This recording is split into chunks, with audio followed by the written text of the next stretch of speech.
হয়, আজি শদিয়াত কুকুৰমাৰা গাঁৱত বিহু উৰুৱা। শদিয়া এটা পৰম্পৰা আছে।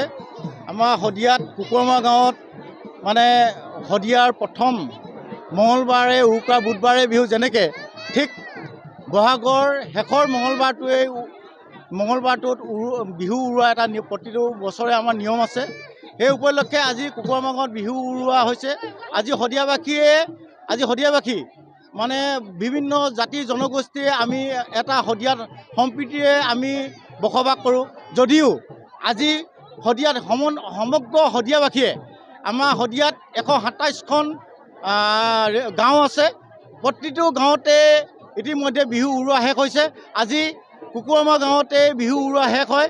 আজি বিহুৱাত আমাৰ কুকুৰমাৰা গাঁৱত এটা বহুৱা আৰু 3জন মিচিমিয়ে উৰুৱা এটা নিয়ম আছে।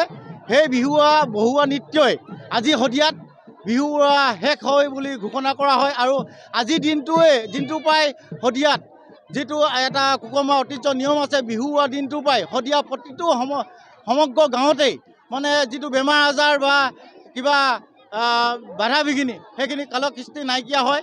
এইটো আমিও আশা কৰিছোঁ শদিয়াবাসী, কুকুৰমাৰা গাঁৱৰ এজন সচেতন যুৱক হিচাপে আজি শদিয়াত প্ৰতিটো গাঁৱতে, গাঁৱত প্ৰতিটো সমষ্টিতে, প্ৰতিখন গাঁৱতে মানে যাতে বেমাৰ বিঘিনি নহয়, প্ৰতিটো মানুহে সুস্থভাৱে সবল হৈ থাকে আৰু ভৱিষ্যতে অনাগত বছৰটোত মানে সকলো ভালে কুশলে থাকে, তাকে কামনা কৰিছোঁ। ধন্যবাদ।